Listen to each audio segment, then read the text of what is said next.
Welcome to Econ for the Terminally Online, where we dive into serious economic theory using unserious energy.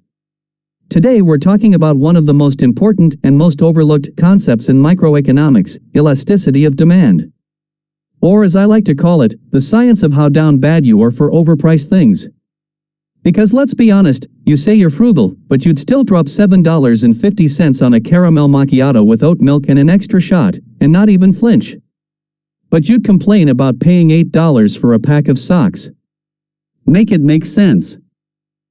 Let's start with the basics, painfully simplified for your TikTok-fried attention span. Elasticity of demand is how much people's buying habits change when the price of something changes. That's it. If the price goes up and people stop buying, it's elastic. If they keep buying anyway because they're addicted, brainwashed, or just built different, it's inelastic. That's the core idea. And if you think that sounds simple, just wait. It gets way more cursed when you realize it explains 90% of modern capitalism, addiction, and your inability to budget. Let me hit you with an example. You walk into a store. You see your favorite drink. It's $1. You grab it. Life is good. The next day, you come back and it's $18.99. You immediately leave, say now that's cap, and post about it on your story. That's elastic demand. But imagine you're stuck in the desert, dying of thirst, and the same $18.99 bottle of water appears in front of you like a mirage. You don't hesitate. You buy it. You'd probably offer your left kidney. That's inelastic demand. The difference? Context. Needs. Desperation. Vibes. Now here's the nerdy part. Economists, those math-obsessed spreadsheet goblins, use a formula for this: percentage change in quantity demanded divided by percentage change in price.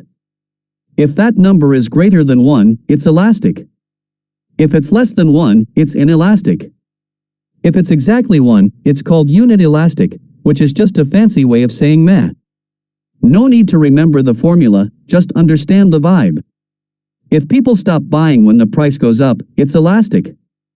If they keep buying anyway because the product is cracked to them, it's inelastic. So what makes demand elastic or not? First up, substitutes. If there are lots of other options, people will ditch your product faster than a toxic situationship. If Starbucks raises prices, people will bounce to Dunkin', make coffee at home, or just start pretending they like tea. But if there are no substitutes, like, say, insulin, then people are stuck. No one's saying, guess I'll just vibe through my diabetes. That's the brutal reality of inelastic demand. When people need it to survive, they'll pay whatever. It's not fair, it's not nice, but it's economics. Next, necessity versus luxury. If it's a necessity, demand is inelastic. You're not going to stop buying gas because it's expensive. You'll just cry while filling your tank. But luxury goods? Elastic. If Gucci belts suddenly cost triple, you're not going to buy one unless you're trying to cosplay as a trust fund baby. You'll cope. You'll love. You'll move on. Then there's time. In the short term, demand tends to be more inelastic. People don't have time to find alternatives. They panic, swipe their cards, and move on. But in the long run, people adjust. If gas prices are high for a week, you deal with it. If they're high for 6 months, suddenly you're buying a bike and calling yourself environmentally conscious. Time makes people strategic. Time turns panic into planning. And then, there's addiction. The economic black hole. If people are addicted, demand is inelastic as hell. Nicotine? Inelastic. Caffeine? Inelastic. Gacha pulls in a mobile game? People will risk rent money for a 1% chance at a rare anime girl. Elasticity is powerless in the face of addiction. Raise the price all you want. People will still buy. And cry. And then buy again. Let's bring in some real-world examples. Apple releases a new iPhone. It's $1,099. No charger in the box. No headphone jack. Barely any upgrades.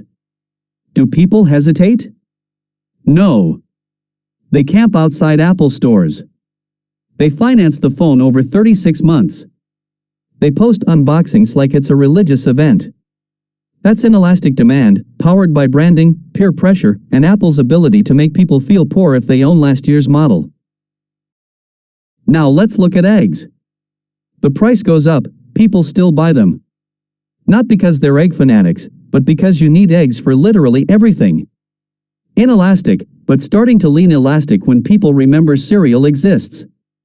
Meanwhile, NFTs in 2021 were their own beast. Prices went up and people got more interested. Prices went down and people doubled down. That's not elasticity. That's delulu.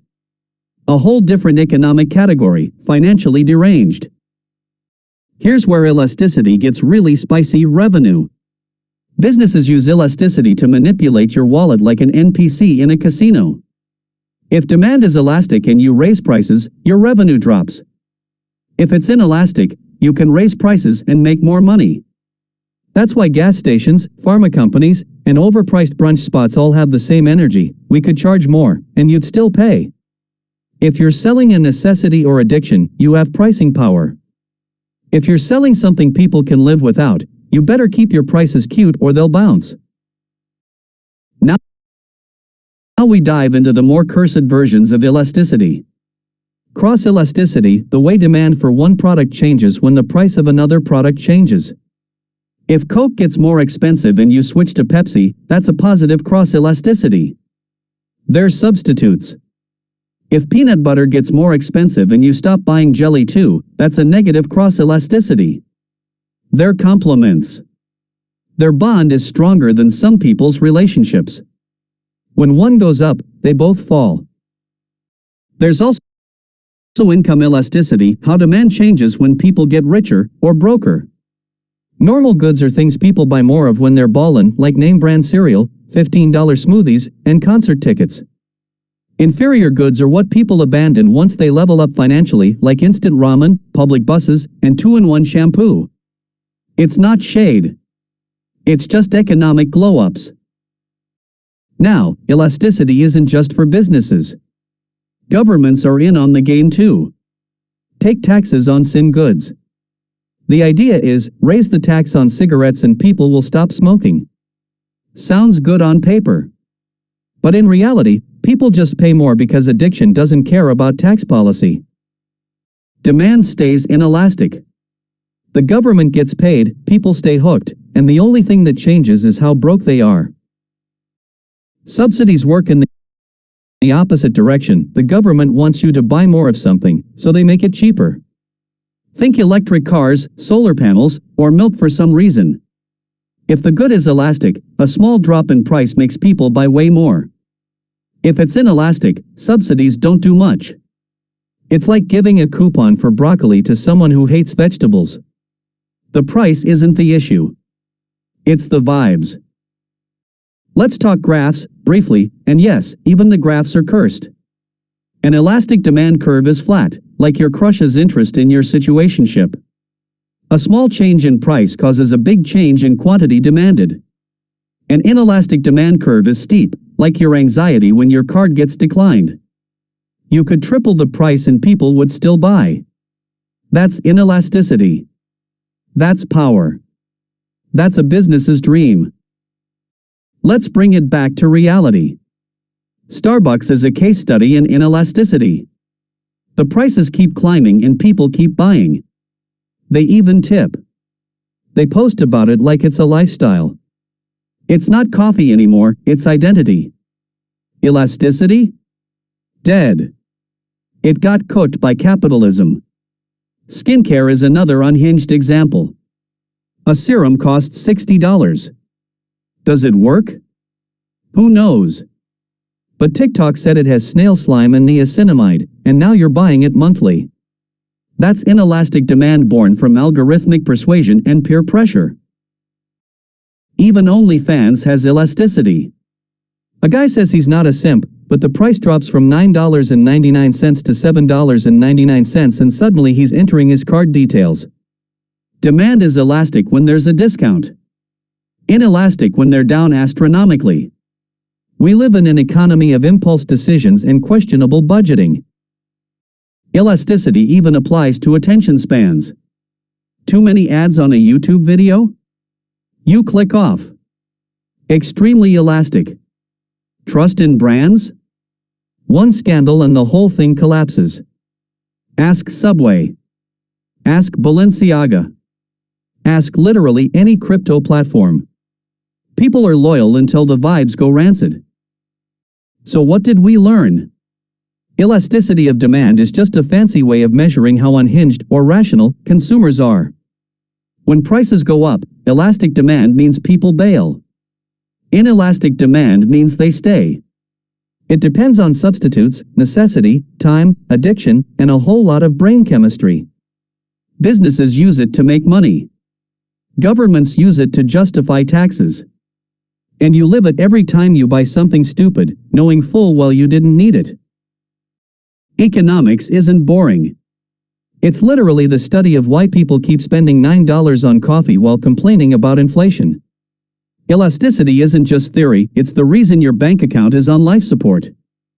And if you understood even 10% of this chaotic rant, congratulations, you now know more about elasticity than the average econ student during finals. So next time someone says, economics isn't for me, just show them a graph of gas prices versus rage tweets. That's elasticity. That's real life. That's the economy, baby.